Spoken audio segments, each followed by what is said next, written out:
He's rolling. So, this is John Lynch. You may recognize him. Currently, he's the GM for the San Francisco 49ers. But before all his GM glory, he was a player. A very good player at that. We're the best secondary in this house. We're the best team in this house. Win on three. 1, 2, 3. Win. As a safety, his playing style was characterized by his intelligence on the field and his leadership qualities, both of which contributed significantly to the success of the teams he played for. Most of his career being with the Tampa Bay Buccaneers, where he won a Super Bowl. Buccaneers win! Buccaneers win! Buccaneers win in San Diego! The Lombardi Trophy resides in Tampa, Florida. How about them Buccaneers? Then eventually moving on to Denver to play for the Broncos in 2004.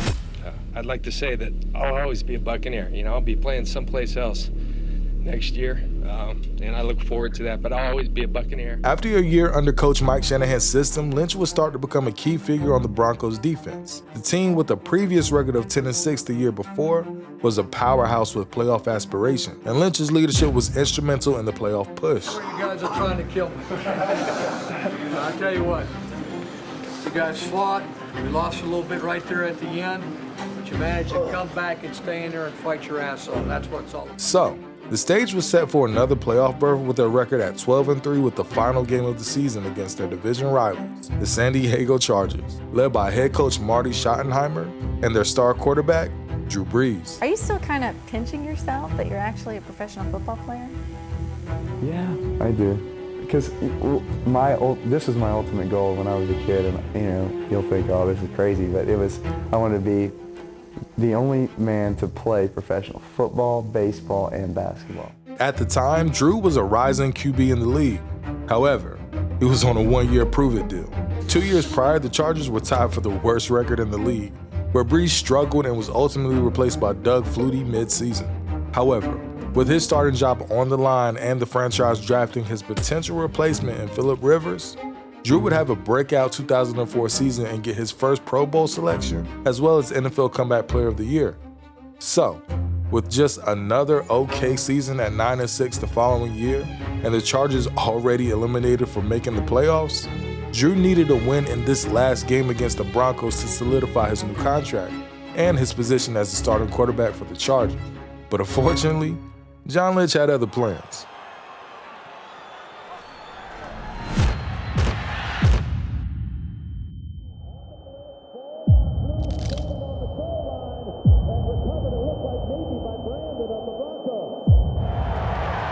John Lynch knocked it out.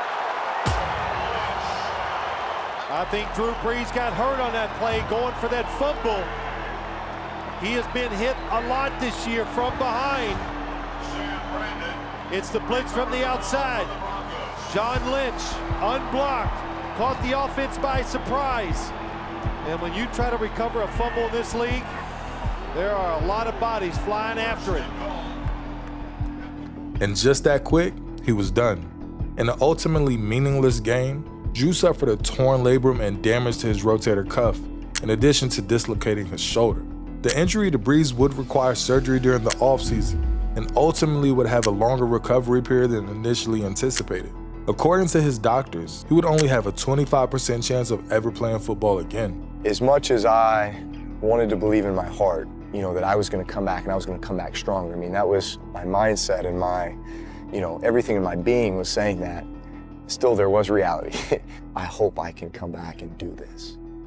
It wasn't all doom and gloom, though. The Chargers still would offer Drew a contract, but there was a catch. It was incentive-based and had little to no guaranteed money.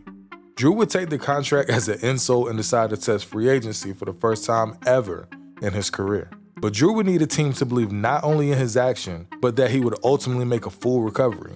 Unfortunately, it was crickets. A handful of teams were interested early on, but in the end, only 2 teams showed serious interest: New Orleans and Miami. With newly hired head coach Sean Payton, the Saints were looking for a new franchise quarterback to bring life to not only a team that had gone 3-13 the previous season, but to a city that had just gone through Katrina, one of the worst hurricanes to ever hit Louisiana. This is a Fox News alert. Officials in New Orleans are bracing for the worst, bracing for a direct hit. which is just hours away. The Category 5 Hurricane Katrina is just hours from slamming the Louisiana coast, a first ever in history, a direct hit in Louisiana. Hundreds of thousands of people evacuating all weekend long out of that city that lies 12 feet below sea level. Forecasters say the conditions have to be absolutely perfect to have a hurricane become this strong and intense. On the flip side, Miami, with a second-year coach, Nick Saban, that had just finished the previous season with a respectable 9-7 record, was reportedly very interested in Brees, seeing him as a potential game-changer for the team. It was widely known that Saban wanted Drew and would do anything to get him. And the feeling was mutual. Really, the two teams that came calling were the Miami Dolphins and the New Orleans Saints. And I think just on the surface, before visiting either team, before meeting with either coach, on the surface, Miami seemed like the obvious choice, right? They were an up-and-coming team. Nick Saban, super talented head coach, handled the defensive side of the ball. I was familiar with a couple of their offensive staff. They were running the exact same offense that we were running in San Diego, which I liked. And then, you're going to Miami, right? On the surface, it was like, all right, well, Miami's the obvious choice. However, the front office had serious concerns with Drew's injury and wasn't as sold on the idea as much as Saban was. They would believe that the better option at the time was to trade for Vikings quarterback Dante Culpepper. But despite those concerns, Saban would get his way, and Miami would start the process of signing Drew Brees. But first, he had to pass the team physical. We were going to sign Drew Brees as a free agent or trade for Dante Culpepper, and both guys had been operated on in Birmingham by Dr. Andrews and Dr. King. And he actually said Drew Brees would be fine. Then our doctors in Miami didn't see it that way, but we had the deal done. Despite what was told to Saban, Brees would fail his physical and ultimately not get a chance to sign with Miami. They would later go on to trade for Dante Culpepper instead. This one decision, and in hindsight, this one mistake, would have a ripple effect that would go on to change the course of not only the NFL, but the entire sport of football forever. So I was 2 months post-op on an injury that was supposed to be an 8-month injury. So for somebody to say, we're going to fail you on your physical, I mean, obviously I wasn't in a position at the time where I could move my arm very well. I mean, I could barely lift my shoulder up, to kind of shoulder level, right? So I knew I was going to have to sell myself, right? And all those things to whoever it was that was coming after me. And it was then just their job to believe that. Side note, there are reports that Saban had the final decision between Brees and Culpepper and played a large part in signing Culpepper over Brees. Thus, with making the wrong decision, he's been spending the last decade changing the narrative. But who knows? But what I do know is Drew would ultimately sign a 6-year, $60 million contract with the New Orleans Saints, including an $8 million signing bonus and $20 million of that $60 million guaranteed. Emerald wrote me a little note that said if I became a New Orleans Saint that he'd cook my first meal here. So, Emerald, if you're watching, listening, I'll be expecting that here pretty soon. It was a gamble, but it was one they had to take.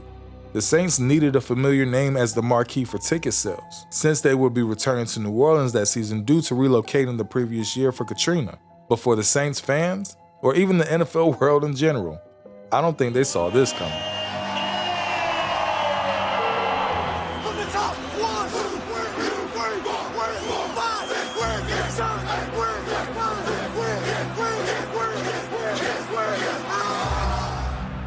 On the other hand, according to most sources, Saban, feeling a lack of trust from the Dolphins front office, would coach his last season in the NFL, stating it was no longer fun.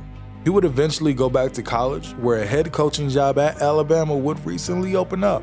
And yeah, we kind of all know what happens after that. And Saban steps past Paul Bryant with his 7th national championship. The all-time leader now in college football national championships. He'll savor it for about an hour and then think about 2021. And this is what I like to call the butterfly effect. A concept where one small, seemingly insignificant event can have massive, far-reaching consequences. If John Lynch never makes that play, Drew never gets that injury. I think he still was going to become a free agent regardless, simply based on the fact they drafted his replacement in Rivers, but he would have passed the Miami physical and became the new franchise quarterback of the Dolphins led by Nick Saban. And with his new marquee piece, he probably never leaves the NFL to go back and coach college to become arguably the greatest college coach of all time. Miami probably goes on to win at least one Super Bowl. And in that division, I'm not sure the Patriots become a dynasty, having to face a Nick Saban, Drew Brees-led Miami team twice a year. And what about the Saints? Well, they probably continue their quarterback search. However, it would have been highly unlikely to get a top free agent quarterback with options to go to a franchise who at the time was relocating and in talks of moving out of New Orleans permanently. So, they probably would rely on the draft, and instead of drafting Reggie Bush that year, they'd probably go with the #1 rated quarterback coming fresh off a national title. If you ever run into John Lynch, tell him thanks, because without him, you never received those years of success and dominance. Also, with all that happened with Drew and the Dolphins, ironically, Brees did ultimately win a Super Bowl in Miami. Till next time.